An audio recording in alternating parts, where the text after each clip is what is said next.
Entonces, Carlos, pues aquí la pregunta es, ¿vamos en realidad, estamos en la antesala del fin de la pandemia o no? Esa es la pregunta que impera, ¿no? Arriba del 95% tal vez de la gente que termina hospitalizada y muriendo es gente no vacunada. Ahora, cuidado, porque la inmunidad que generan las vacunas declina con el tiempo. Lo que ha pasado en México es realmente algo patético de que no se ha hecho una campaña adecuada de vacunación, pero solo el 29.1% de la población ha recibido un refuerzo. Esto quiere decir que tenemos de facto una protección solo del 29% de la población, una protección adecuada contra Omicron y sus subvariantes. Se requieren los refuerzos a partir de los 12 años de edad y esto no está ocurriendo en nuestro país. Los tribunales han estado negando los amparos en el rango de edad de 5 a 11 años con la excusa de que COFEPRIS no había aprobado la aplicación de las vacunas en ese rango de edad. Pues, ¿qué se revela? Se revela que desde principios del mes de marzo pasado, COFEPRIS ya había aprobado el uso de emergencia de la vacuna de Pfizer en el grupo de 5 a 11 años y el gobierno se lo quedó calladito. El gobierno no quiere comprar vacunas. Es un asunto de ahorro. El gobierno ya no quiere gastar. Sí, es un asunto de ahorro. Es un ahorricidio. Ahorricidio infantil, ¿no?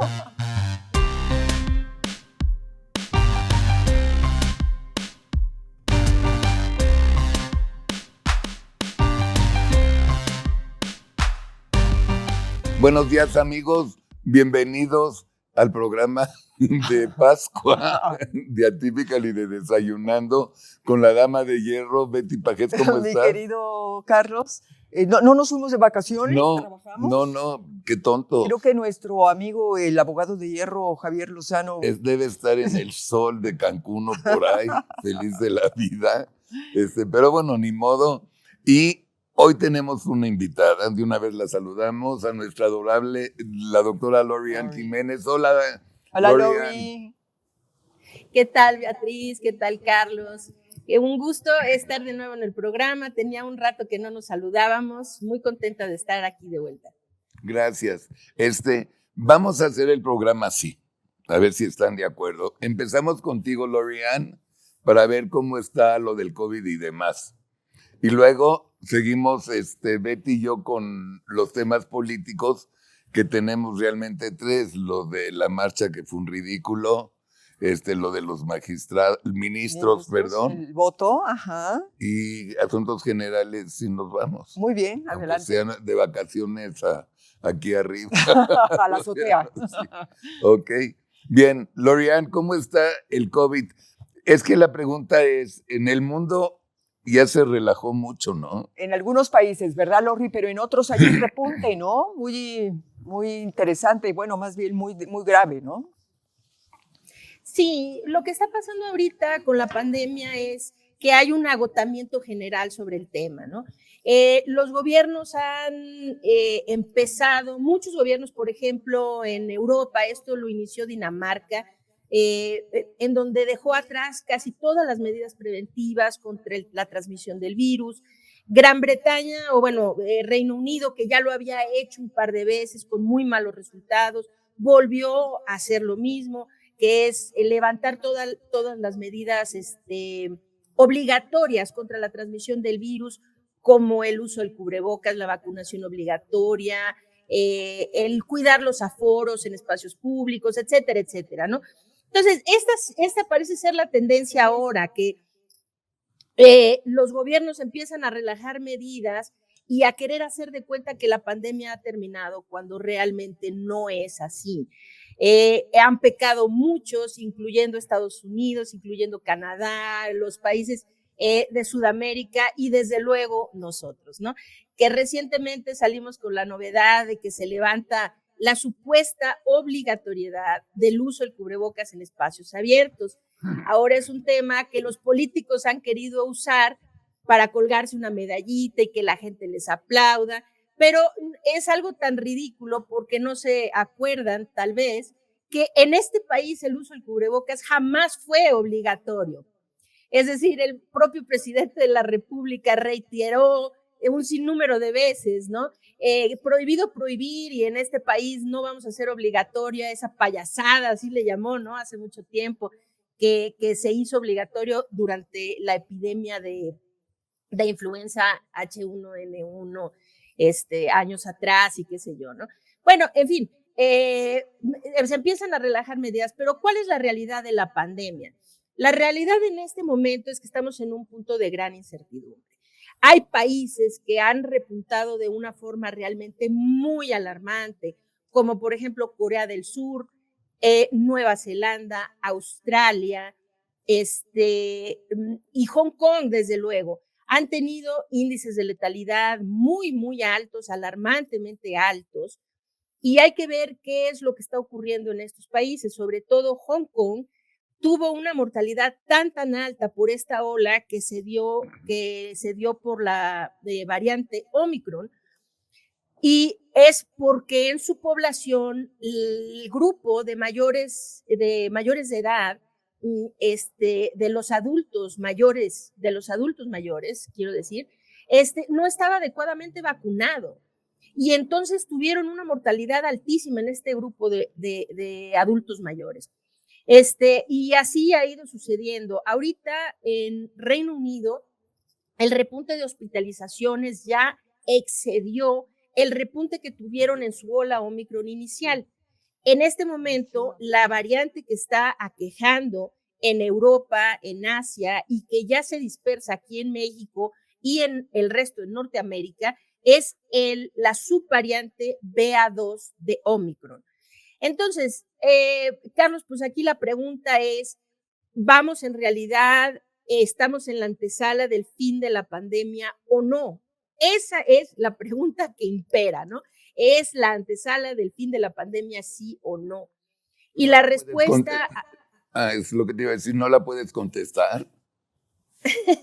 Bueno, puedo hacer, puedo dar mi opinión profesional al respecto, ¿no?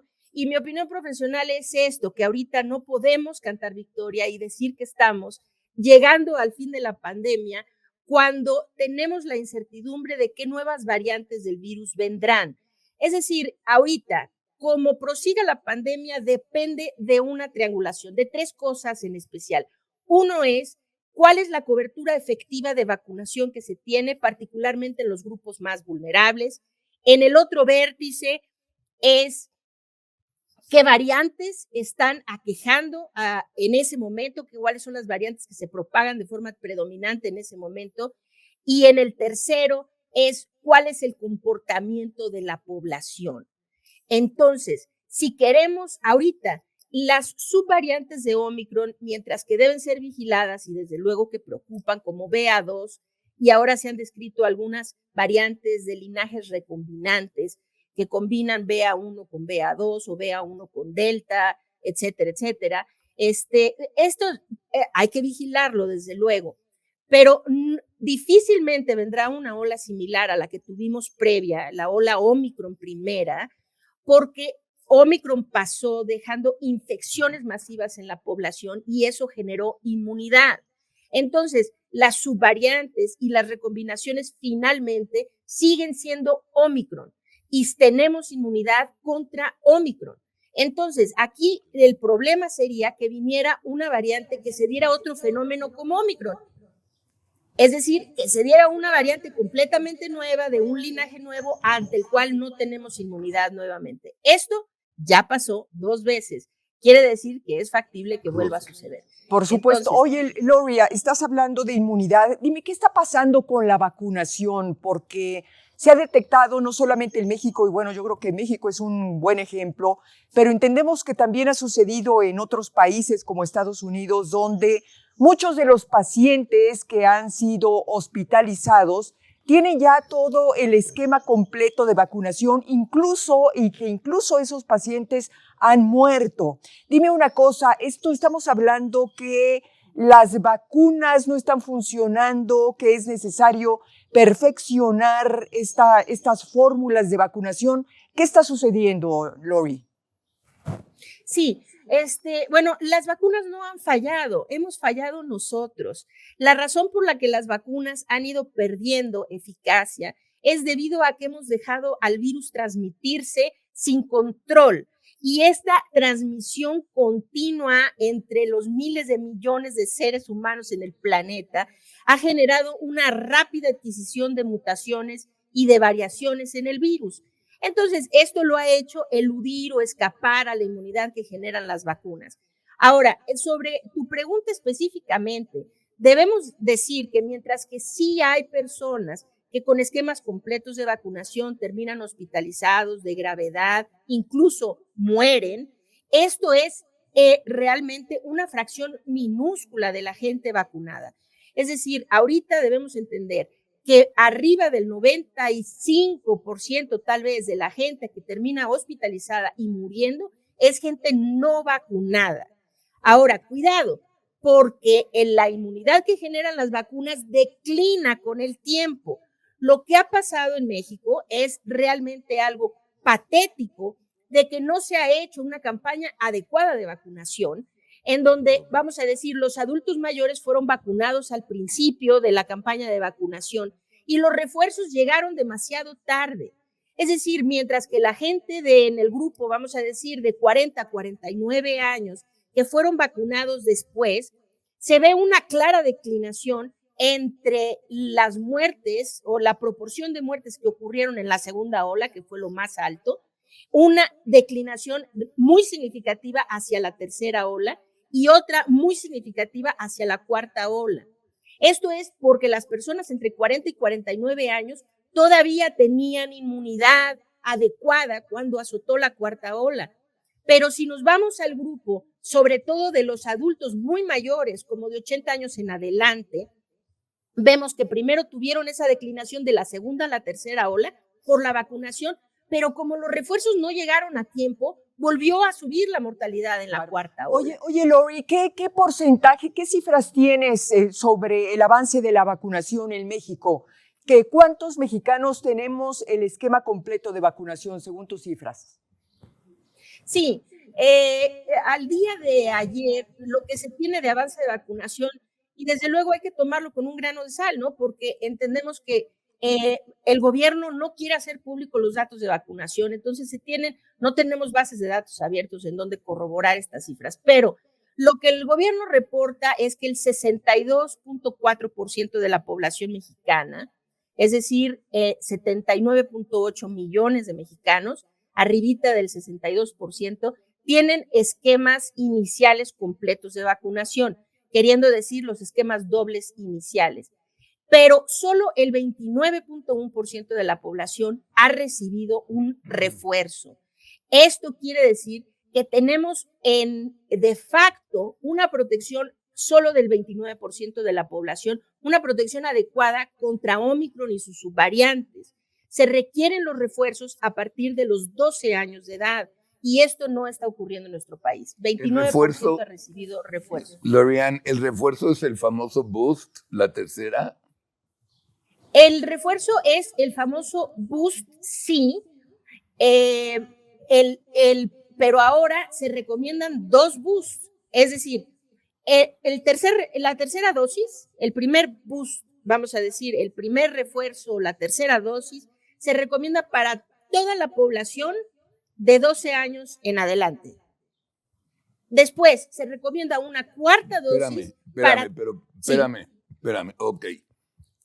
Aquí vale madres, aquí no hay un boost para nadie. Sí, hay terceras dosis, ya se dieron terceras dosis, pero solo al 29% de la población. ¿De qué edad? Adultos a partir mayores. de los 18 años. Ah, ok.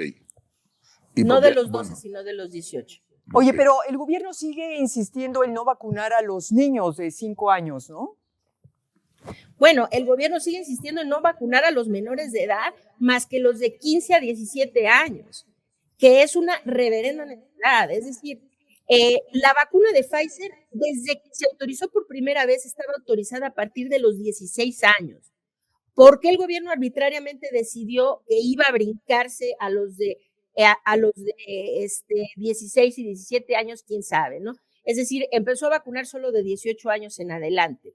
Ahora, en junio del año pasado salió la autorización para vacunar de 12 a 17 años, es decir, cubrir de 12 a 17 menores de edad, los cuales no se vacunaron, sino que el gobierno hizo como un atole con el dedo, como la gente se quejó mucho porque no habían vacunas para menores de edad, entonces hizo como un parchecito, que fue decir, ok, vamos a vacunar a los de 15, 16 y 17. Pero ¿cuál es el criterio científico de decir, sí vacuno a los de 15 a 17, pero no a los de 12 a 14? No hay un criterio en realidad para esto. Es decir, la letalidad en el grupo, vamos a decir, en los niños, ahora se sabe en México, la letalidad de los de 12 años supera a la de los 16. Entonces, ¿por qué elegir a este grupo y no a los de 12? Es realmente un misterio. Pero lo que ha hecho nuestro gobierno es vacunar de 15 en adelante y solamente los que tienen comorbilidades de 12 a 14. ¿Sí? ¿Pero lo va a hacer y el ahora, gobierno? ¿Lo va a hacer el gobierno o no? no han dicho que lo van a hacer. O sea, ya están vacunando de 12 a 14 niños y niñas con comorbilidades. Pero menores de edad sanos solamente de 15 a 17 años. Ahora, aquí, Pfizer ya sacó la vacuna de 5 años. El FDA lo acaba de aceptar. No, eso tiene mucho tiempo. Es decir, Pero en todo el mundo ya se vacunan niños de 5 en adelante. El escándalo, déjenme contarles, que el escándalo enorme que ocurrió aquí la semana pasada es que han habido muchas familias pidiendo amparos, para vacunar a la población de 5, a los menores de 5 a 14 años, ¿no? Entonces, los tribunales han estado negando los amparos en el rango de edad de 5 a 11 años con la excusa de que COFEPRIS no había aprobado la aplicación de las vacunas en ese rango de edad.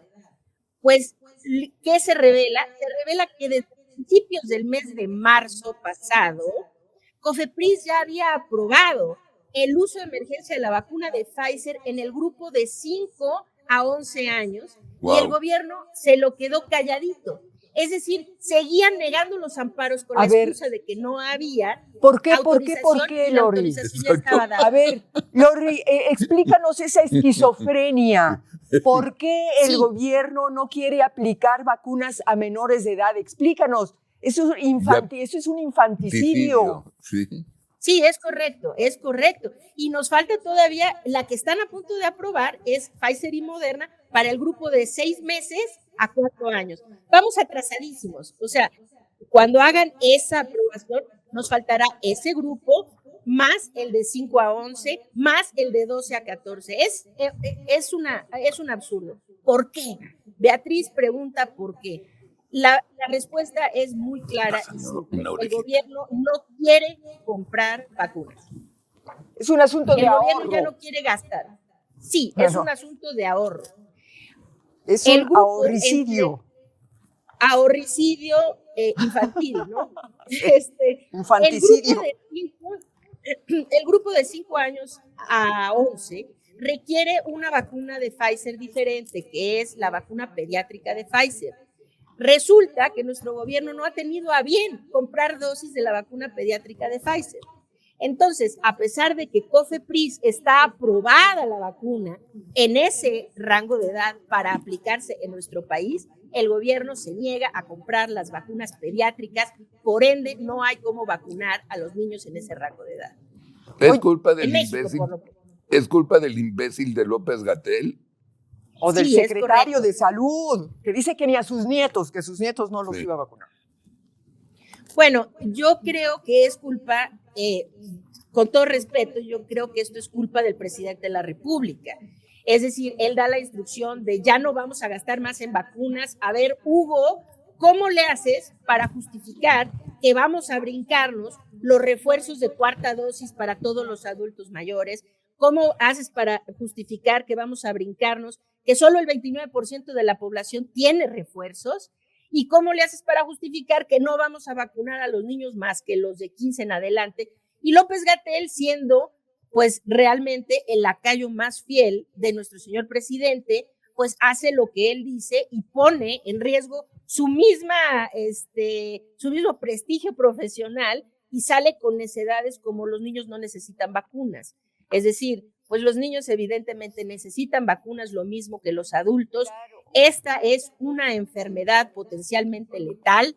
Sí. Hablando así en números muy, muy claros, en nuestro país han muerto más de 1,500 menores de edad de COVID-19, muertes que pudieron prevenirse de haber estado vacunados esos niños. Oye, Lori, tú hiciste un excelente libro donde pues desnudas todas estas, toda esta irresponsabilidad, ineptitud por parte del gobierno para manejar correctamente la pandemia, para combatirla. Dime una cosa, ¿cómo te explicas ahora que después de ese enorme protagonismo de Hugo López-Gatell ahora esté prácticamente desaparecido? Y no se diga del secretario de Salud, que tal parece que no existe. Sí existe, se llama Andrés Manuel López Obrador. Bueno, pero ¿cómo te explicas tú esa ausencia de las autoridades de salud en todos los sentidos? Bueno, creo que es un reflejo de la forma como el gobierno de nuestro país se está llevando en general, ¿no? Se lleva mal muchas partes del gobierno y la parte de salud, lamentablemente, ha sido la que se ha llevado quizá peor de todas, ¿no? Entonces, desaparecer a López-Gatell, ahora López-Gatell y el secretario de Salud se les da a cada uno alrededor de unos 5 minutos los martes, en la conferencia mañanera de los martes, en donde se supone que es esa sección del pulso de la salud, y ellos, pues el secretario de Salud da números al aire de cuántos medicamentos han comprado y dice cosas tan absurdas como, bueno, ya compramos 1,500 millones de piezas de medicamentos y material de curación, ¿no? Bueno, ese número no significa absolutamente nada. 1,500 millones de ¿qué? De rollos de algodón, de cotonetes, de suturas, ¿de qué medicamentos? Es decir, sobre el denominador de cuánto. Es decir, son 1,500 millones, pero ¿cuánto se necesitaba, no? Es decir, dan números así al aire y le dan 5 minutos para hacer eso. Y después López-Gatell toma el micrófono, otros 5 minutitos, para justificar lo que se está haciendo mal en la pandemia, ¿no? Para reiterar que no es necesario vacunar a los niños. Y recientemente, y esto sí preocupa realmente de forma muy, muy grave, así como los refuerzos llegaron tarde para la población de adultos mayores en nuestro país, y esto es realmente lamentable, porque es la población que deberíamos estar cuidando más, es la población más vulnerable. Y las vacunas habían hecho un gran trabajo para disminuir la letalidad en este grupo. Ahora, por la negligencia gubernamental de no protegerlos con las vacunas adecuadamente, vuelven a representar la mayor proporción de muertes en nuestro país por COVID-19, ¿no? Entonces, López-Gatell pues se sube a decir todo eso y lo que ahora dice es que este mes de abril México va a finalizar la vacunación contra COVID-19.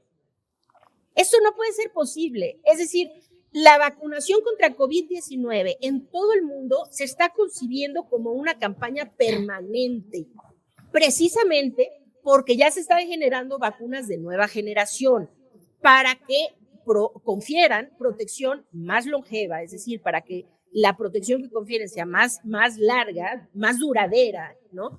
Y para que la protección sea efectiva contra toda una gama de variantes del virus y no específicamente contra algunas. Entonces, se sabe ahorita que necesitamos, ahora ya la CDC en Estados Unidos ya recomienda los refuerzos, cuartas dosis, estoy hablando, cuartas dosis, para todas las personas de 50 años en adelante, 4 meses después de recibir la tercera dosis.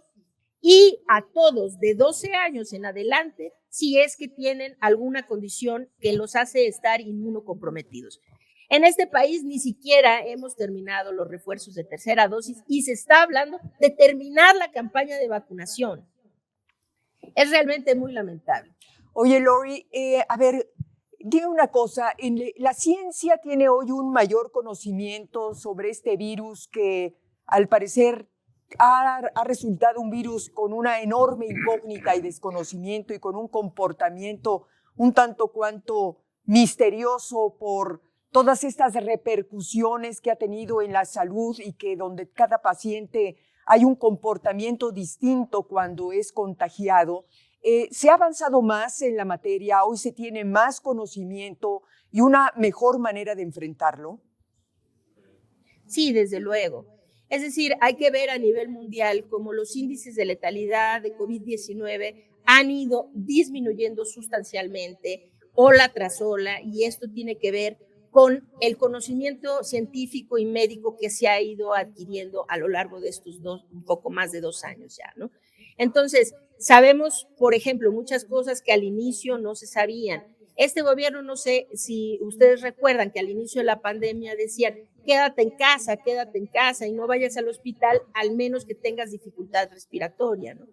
Esto, por ejemplo, pues hoy sabemos que llevó a mucha gente a morir, porque hoy sabemos que el tratamiento temprano de COVID-19 es la clave para poder salvar un número importante de vidas. Es el tratamiento temprano lo que lleva al buen tratamiento de la enfermedad, al buen cauce, al buen fin de la enfermedad. Ese es uno. Ahora, a nivel hospitalario, se ha aprendido mucho en términos de cuál es el manejo que debe ser a nivel hospitalario, vamos a decir, en camas generales, como a nivel hospitalario crítico, el manejo de COVID-19. Ahora tenemos al alcance otro tipo de medicamentos, anticuerpos monoclonales, antivirales, que en México no tenemos disponibles, pero hay por lo menos un antiviral que se llama Paxlovid de Pfizer, que es realmente muy efectivo para disminuir la enfermedad severa y la muerte cuando se aplica de forma muy temprana, cuando se diagnostica de forma muy temprana la enfermedad. Yo ahora, te juro que, espérame, te interrumpo. Todo lo que estás diciendo me da asco. Estoy a punto de vomitar, igual paro y me voy a vomitar. Pero antes de irme a vomitar, esto no pasaba ni con el PRI ni con el PAN. Eso sí te lo aseguro. Esto sí no pasaba. Todo lo que digan del PRI y del PAN me parece perfecto y tienen razón. Bueno, pero razón. Esto no pasaba. Mira, tienes razón simplemente, y bueno, y Lori nos lo podrá confirmar, pero pues en México contaba con una política de vacunación extraordinaria, que además es una experiencia que no solamente que no fue tomada en cuenta por este gobierno, sino que fue desechada, exacto, fue eliminada. Sí. Eso para mí es uno de los episodios más vergonzosos, y creo que debemos ser más críticos en ese episodio en particular de cómo la pandemia ha sido manejada. México, siempre hemos tenido muchos problemas, claro que sí, nuestro sistema de salud, pueden decir misa, ¿no? El sistema de salud estaba muy deteriorado, llevaba décadas, bla, bla, bla, bla, bla. Sí, claro, todo eso, ok, lo aceptamos, muy bien.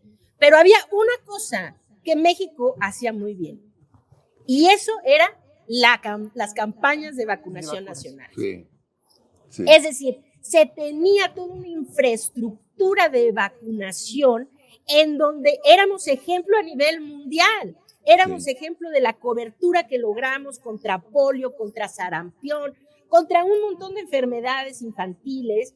Si ustedes recuerdan, es decir, se hizo muy a la mexicana, pero muy efectivamente. Cada localidad sabía sus pormenores. No era lo mismo vacunar en sitios rurales que vacunar en sitios urbanos. Se sabía que para vacunar en Chiapas, pues ahí iban las enfermeras con sus hieleras, sus vacunas, para allá a la sierra, qué sé yo, a vacunar. Tenían la estrategia adecuada para vacunar ahí en esos poblados lejanos de Chiapas, como lo tenían para vacunar en la ciudad de Guadalajara o en Monterrey o en Ciudad de México, ¿no? Y cada localidad sabía hacer esto a su manera para lograr una cobertura muy amplia de vacunación. No sé si recuerdan que había la Semana Nacional de Vacunación, en los centros comerciales se ponía, vengan, vacunen a sus hijos, traigan sus cartillas, se hacía vacunación afuera de las escuelas, estaban las enfermeras en los parques vacunando. En una semana, 12 millones. En una semana vacunaban a 12 millones de niños. Así es. Ahora con la vacunación contra COVID-19 lo que hicieron es decir, No queremos nada de eso. ¿Por qué?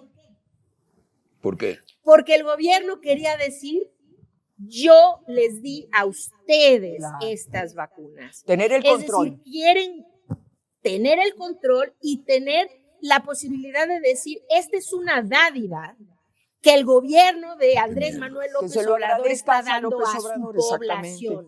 Claro, para que voten por él o por su partido. Y para eso sacrificaron una forma extraordinaria que teníamos de vacunar. Y ahora el 65% de la población, hay que recordar, el 24 de diciembre de 2020 se administró en este país la primera dosis. Y hoy no hemos superado el 65% de COVID. Oye, Lori, pero hay que recordarle a la gente que, bueno, no hay dinero para vacunas para niños, pero sí hubo dinero para todo este despliegue de propaganda para la consulta de revocación de mandato que acaba de pasar. 1.700 millones. ¿No? 1.700 millones. Entonces sí hay propaganda para el señor presidente para meter espectaculares de punta cola, pero no hay dinero para vacunar a los niños de México. Muy bien. ¿Cómo se le llama esto? No tener No sé, madre. pero se le llama, Carlos dijo que todo esto le estaba provocando náuseas. Sí. Eso a mí me provoca náuseas, porque, miren, la última estimación que se hizo a nivel mundial del exceso de mortalidad, que esto se publicó apenas el mes pasado en la revista The Lancet, se hace una estimación a nivel mundial del exceso de vacunación. Del exceso de mortalidad, ¿no? Del exceso de mortalidad. Y aquí tengo las cifras nada más para que vean. Se está estimando que en México, por la pandemia, han muerto 798,000 personas. 798,000 personas. Eso sitúa en números absolutos a México en el cuarto lugar con más mortalidad por COVID-19 durante la pandemia, solo detrás de India, Estados Unidos y Rusia.